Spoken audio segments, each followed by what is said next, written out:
The verdict is in, and nobody won. Yes, when it comes to the collapse of Sentebale, the Charity Commission did a whole investigation and really, in some ways, found that everybody was at fault. They slapped the hand of everybody in this situation, both Prince Harry and the chair of the board, Dr. Sophie Chanduka. And what we want to do today is actually go through the actual Charity Commission report because I've seen a lot of people chatting online and they're reacting to media articles. And what I find sort of fascinating in this situation is that depending on which article you click on, you get a very different, you could say, version of the situation because everybody has their spin here. But what I want to do is have us go through the actual report, not doing little clips or anything like that. Read what the Charity Commission determined because you will see, I think, that nobody is a winner here. And the biggest losers of all is the charity of Sentebale itself and the people it is meant to serve. So we are going to get into all this today. But if you guys haven't been to Royal News Network before, my name is Brittany. I do provide compelling royal commentary, so please hit that subscribe button. I would absolutely love to have you back. And we do actually have a fair number of things going on today for the Crown Report. We do have the Princess of Wales has released a new video series, how the little moments matter when it comes to our children and the shaping us framework and showing the importance of early development in children. So that is just very exciting to see Catherine again continuing to grow this program slowly and steadily. I think we'll see great results here. And we also have King Charles, who visited the RAF Lossiemouth. I believe that is how you pronounce it. I'm probably wrong, but there was a 42 torpedo bomber squadron that he was able to visit there, and he's looking quite spry there in Scotland. Order of the Thistle, I see there on his uniform. He is looking absolutely fabulous. And we do have the Spanish royals who are still in Mallorca, sort of doing their summer holiday tour, you could say. They go there every year and they do a series of engagements while they're there. I will always stand on principle that I think the Spanish royals are the hardest working royals right now. And there's a sweet little video of Queen Letizia, Princess Leonor, and Infanta Sofia all signing their name. I just thought that was so sweet and so awesome for somebody to share. And then finally, we have Princess Anne is in Dublin at a horse show, I believe it is. And so Princess Anne, the other hardest working royal in Europe, I would think I would put Prince Albert up there as well of Monaco. He works quite a bit too. So we do have a decent amount of royal work going on, which is a bit of surprise as August tends to be a little bit slow and so much going on with Harry and Meghan. There was a lot of news yesterday. Meghan's wine dropped, didn't sell out this time. And she did a little Instagram post as if you could see her going, well, don't miss out. Once it's gone type thing. So she's still going with the scarcity tactic. And of course, the big problem is when you go with the scarcity tactic, once things aren't selling out, it tends to look bad. That's why you don't do it. Anyways, interesting things there. We also have another story I think I'll do about Megan's disappearance last month and how maybe we're seeing a little bit of a difference in her face. And so I will go into that in another video, but let's get to this charity commission thing because I think this is so important. We see so much, I think, knee-jerk reactions, and so many people are claiming victory here for Sophie in this situation. Some people who are Sussex Squad members are claiming Harry has been victorious. And I just want to reiterate again, guys, nobody won here. Everybody lost. Everybody lost. In the court of public opinion, it's mixed. And I think especially on social media, people tend to think sometimes the social media is real life. It's not. Sentebale, I don't know if it'll survive this, to be quite honest. I don't know if it'll survive this because it sort of looks bad. And the Charity Commission has had to come in and sort of give it some regulatory measures to sort of get the leadership in a better spot. And that's not really Harry. That's Sophie leading that situation. So again, guys, Sophie might still be in charge of Sentebale, but nobody won here. Nobody won. If somebody's telling you that, I just don't think you can actually read the Charity Commission report and come away with that conclusion. But since I'm talking about it, let's go ahead and actually read it because it's always important to go back to the original source, not reading news articles, because if you read the Times, I feel like it's pretty unbiased in my opinion. But if you read the Telegraph, it's a little different. It definitely tries to, you could say, shade Harry more as a bad guy. But again, read the original. Find the original and actually read it. Don't just read what other people are saying. Read it. So let's go into it. The regulatory concludes its case into Sentebale, and this is fairly short, but again, good to actually look at everything. The Charity Commission has concluded its compliance case into Sentebale, a charity which works with children and young people in Southern Africa. So this came out technically the 6th, but late last night in the United States. So it says the commission has issued the charity with a regulatory action plan to address governance weaknesses after a damaging internal dispute emerged. So basically, everybody did wrong here. There's no victor in this situation. Everybody contributed to the damage because this internal conflict, I think, could have been managed much better on everybody's side.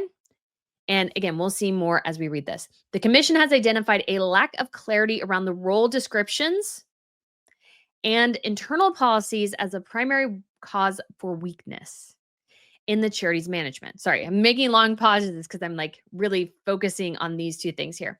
It finds that this confusion exacerbated tensions, which culminated in a dispute and multiple resignations of trustees and both founding patrons. So, what this basically is telling you is that there was not clearly defined roles. And as a new person came in, she wanted to change things up. And the patrons and the other board of trustees had differences. And there was no clear guidelines for how to manage that at all. Because especially I think with the patrons, there was no particular guidelines to what their role is. And this again goes back to a governance issue, which started way back in the charity. And this can happen in a business. If you don't have a defined roles, and let's say it's a family business and everybody kind of knows what their thing is, and somebody comes in and they have a different vision, and you come up against a lot of conflict because roles have not been clearly defined. And that goes back to the founding of Sentebale, and they've been able to get away with it for a long time.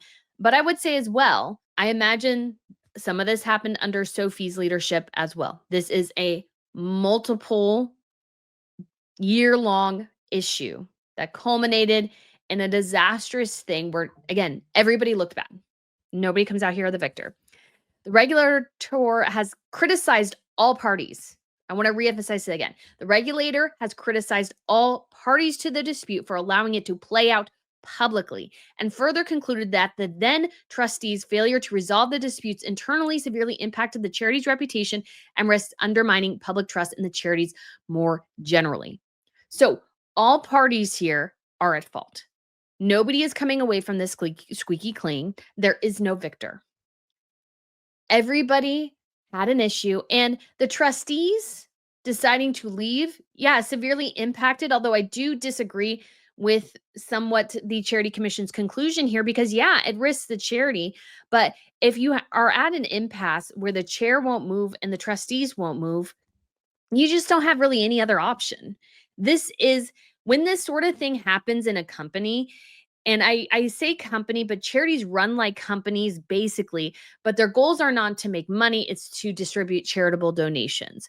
And so their end goal is different, but the mechanisms to actually run a charities like to run a business. So an example in the business world is that all 7 of the independent directors of 23andMe resigned en masse from the company, and they did it over the decision to take the company private and strategic direction. So when a whole board resigns, yeah, it looks bad on everybody. It really honestly does.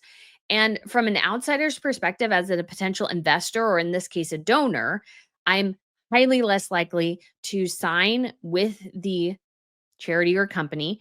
And not just because it's like, oh, the chair was right. And so we should just go along with it because that person happened to be right in this scenario.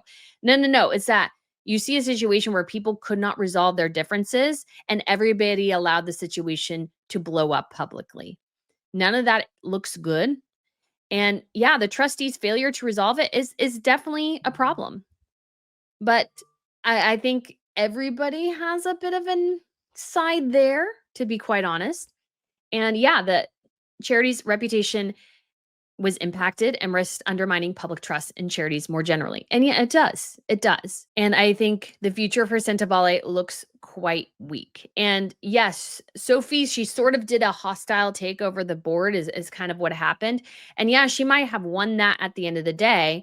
But at the same time, too, the charity has been undermined. So beyond all the Harry and Meghan stuff, Sentebale is sort of dead in the water, to be quite honest. I don't think it has much of a future at this point. Honestly, it should get rid of everybody and just restart from the beginning with an entirely new board of directors, chair board, everything. Because at this point, everything is sort of tainted by this mess. So it says background in 2023, Sentebale's then trustees sought to implement a new fundraising strategy in the United States. We've heard this in reports. In the period that followed, a serious dispute within the charity emerged between the charity's chair of trustees, Dr. Sophie Chanduka, and some of the other trustees of the charity and one of its patrons, the Duke of Sussex. Concerns about the relationships breaking down were first raised with the Charity Commission in February 2025. After a period of assessing the concerns raised, the Commission opened a regulatory compliance case in April of 2025. The purpose of the Commission's case has been to determine whether the charity's current and former trustees, including its chair, have fulfilled their duties and responsibilities under charity law. The Commission's role as a regulator is not to adjudicate or mediate internal disputes within the charity. And really, at the end of the day, this was a internal dispute. This was an internal dispute that became a ugly public spat. And when it comes to this, the conclusion you can draw is that everybody has a role to play in this because you can't have conflict if there's only one side. It has to be two-sided. So both sides here, that was where the conflict and the friction became sort of, you could argue, unwieldy. So here are the findings. A number of concerns were raised by different parties. After conducting interviews and thoroughly reviewing all evidence submitted, the commission found the delegation of certain powers to the chair, including consideration of executive chair role, was confusing, convoluted, and poorly governed process with a lack of clearly defined delegations over time. Very interesting. And so what this tells me too is that you could say as well, you can almost see Sophie keeping her position as a reflection of the fact that it was so confusing how she got there anyways, or what her powers were, that like what else is the charity commission supposed to do? There's no clearly defined role here. So that's a problem for sure. That's how you could read it. The then trustees failed to have proper processes and policies in place to investigate internal complaints. So this is, I think, clear as well because there was not a good governance in this charity. This was a charity that was already failing when this situation occurred. Honestly, they probably should have just folded the whole thing and restarted. That's my personal assessment. And because there were not proper processes and procedures in place, things just got really, really messy. And there was no way to investigate internal complaints. And this could be from the side of the trustees or the side of the chair of the board. There was no way. Again, this all comes back to structure. There was no structure, and there was no agreement of how to put the structure in place or if there was one. And I think Sophie, obviously, I think benefited from a lack of structure in this situation because she was allowed to do what she did. But it's, this is just a mess. This was a poorly run charity. Maybe she can turn it around, Sophie, she might be able to, but honestly, I think she's gonna really struggle to get donations based on sort of everything that happened, and you see actually the charity commission here slapping her hand as well as Harry's. More generally, a lack of clear policies contributed to the failure to resolve disputes. So, again, if they had had a structure in place, a much better one, they could have maybe resolved this, they could have maybe worked with Sophie, removed Sophie, rather than whatever the heck happened here. It's almost as if the charity commission is like, oh, we don't even know what to do because you guys have nothing in place. So how can we help you? Almost, because Harry's obviously pouting about this, but he set this charity up. There was no proper procedures in place. Guess what? This happens. That's on Harry. And here is a very key piece here.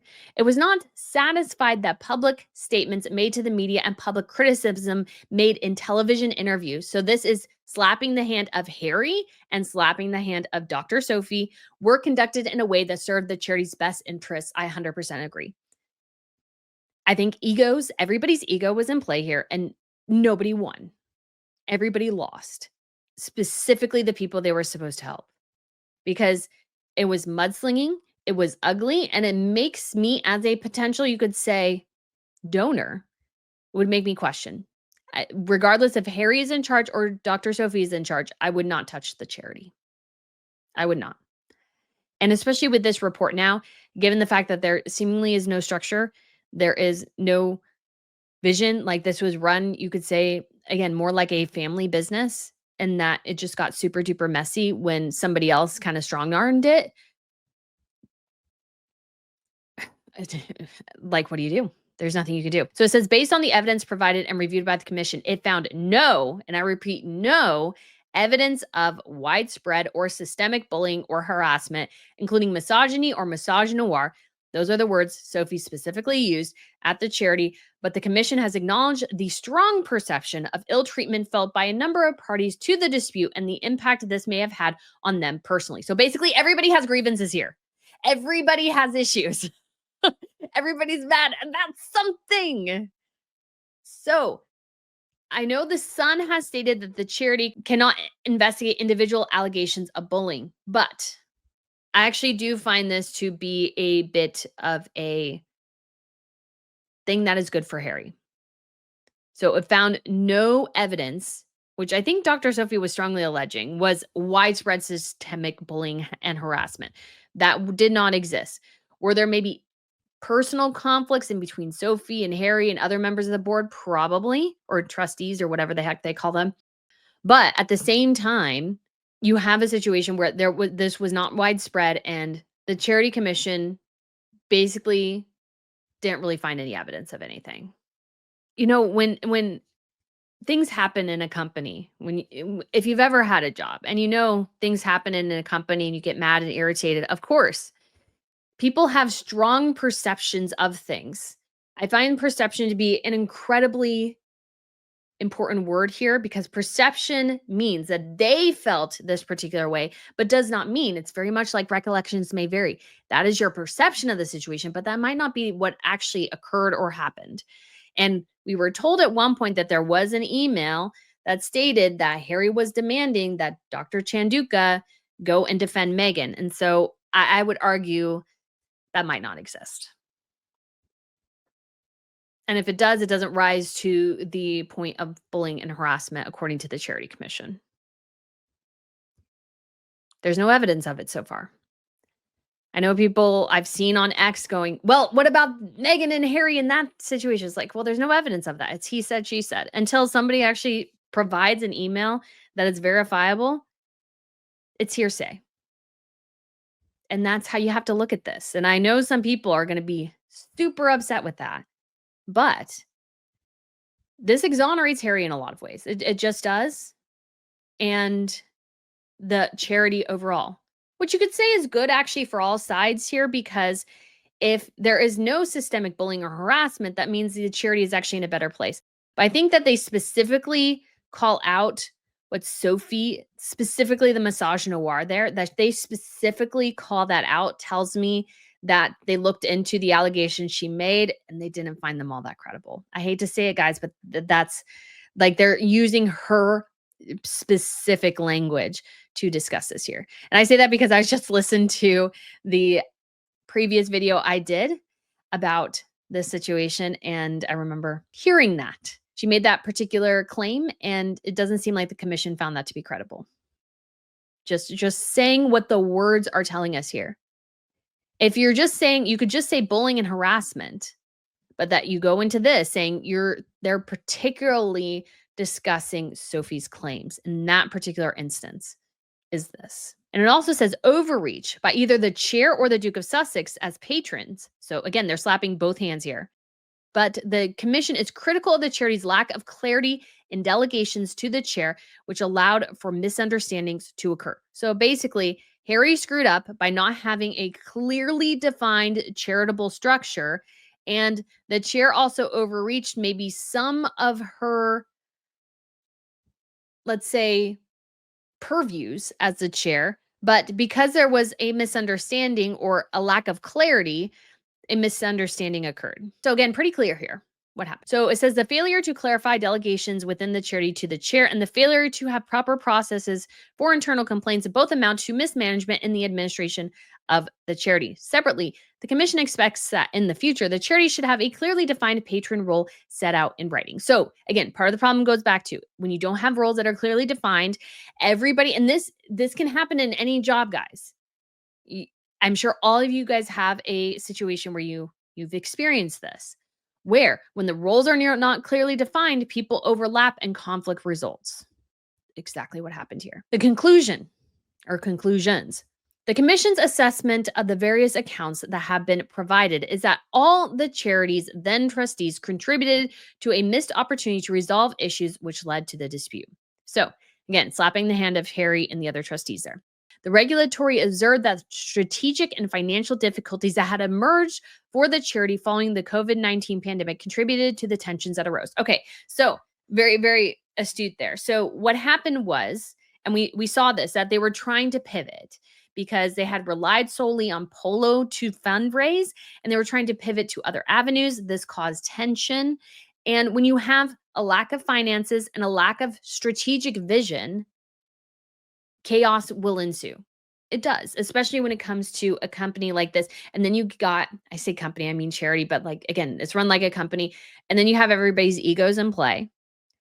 And then you have this collapse. The regulator urges trustees of all charities, if in disagreement, not to lose the sight of their charity's best interest or the good work it does for those who need it. And again, this is challenging here because I 100% understand what they're saying, which is that the trustees should work as hard as they can to keep the charity together. 100% get that.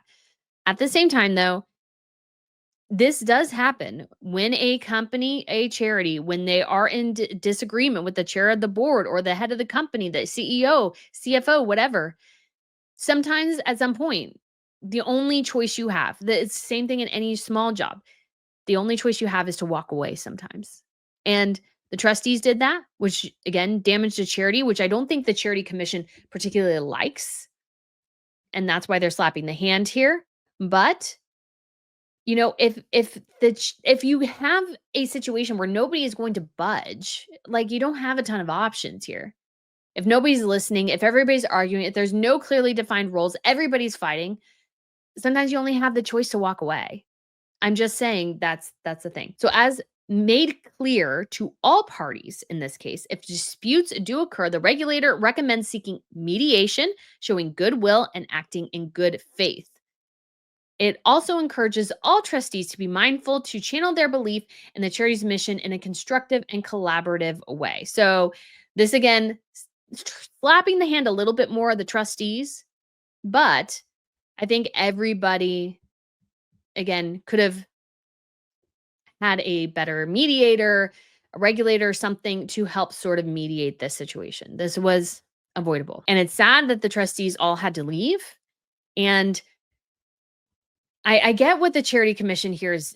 It's interesting to look at this from, I guess, an outside perspective because the charity commission really wants to focus on, I think, keeping the board of trustees together, but it's not always possible. So I do say I think they're leaning a little bit more one direction, with the Sophie situation. But honestly, that's all they can do because there's no clearly defined roles, and she happened to get the role, and they're like, okay, what else can we do at this point? Because there's no way. Harry has actually written himself into a corner here because there's no written way for them to mediate disputes. So when he left, there's no way for him to mediate back.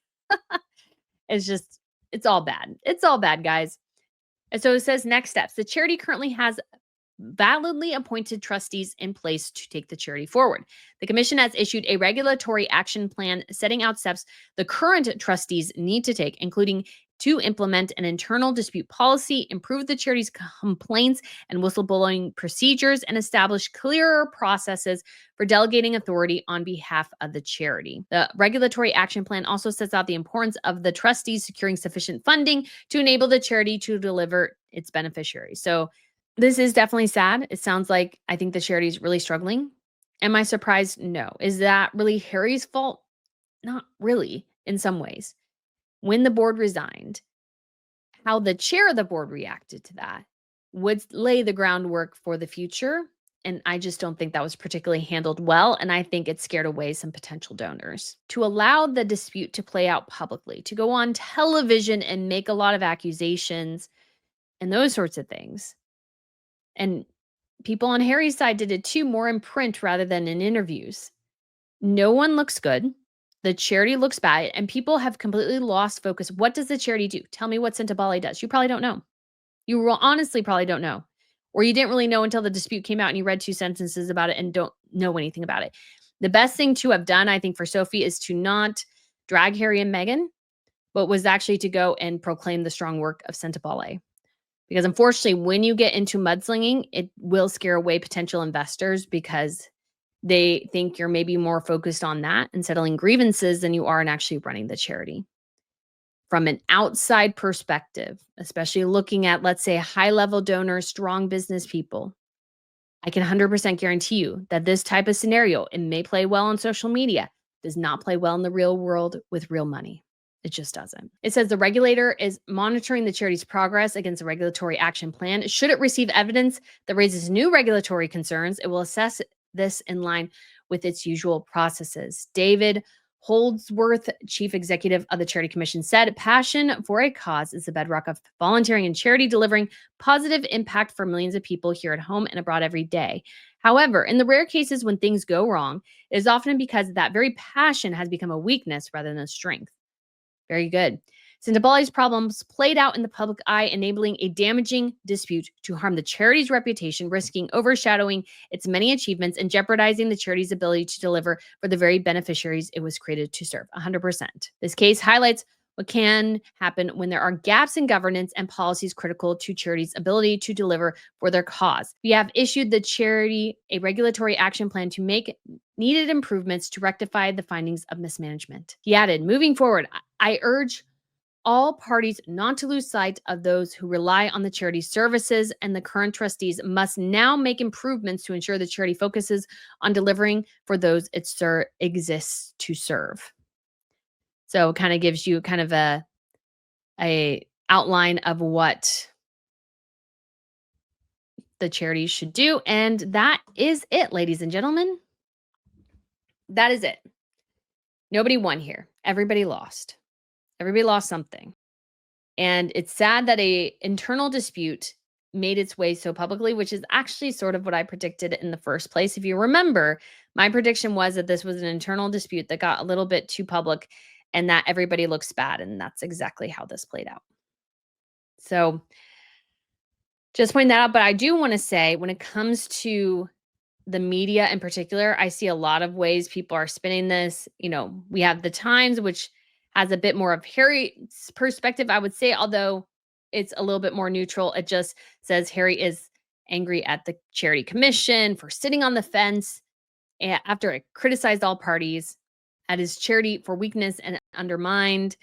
Charity Commission did not find evidence of bullying, source close to Harry said. And I feel like this is more just kind of a detail of sort of what happened in this particular article. And then we have, Prince Harry reprimanded for crisis at charity. He was reprimanded, but so was Sophie and the charity overall. So this was not a one side got the hit. All parties, again, were involved. So I feel like I've seen some people take this from Gordon and sort of run with it. But when you actually read the Charity Commission, everybody played a role here. Everybody played a role. And then we do have the Daily Mail, which I feel like has a really, really convoluted title, which is Prince Harry quits. Well, he already quit. This is terrible. His charity as his damning report into war of words, boardroom row rejects racism claim. Okay, that is not a well-worded title in all the slightest at all. So Sentebale has responded to this as well, saying basically this is pretty banal overall, just saying it marks an important moment of reflection and recognition. Despite the understandable uncertainty this process created, our entire team never wavered. Their commitment to young people and the communities served remains steadfast, and our work continued without interruption. So that is good. They've turned off comments for obvious reasons, but yes.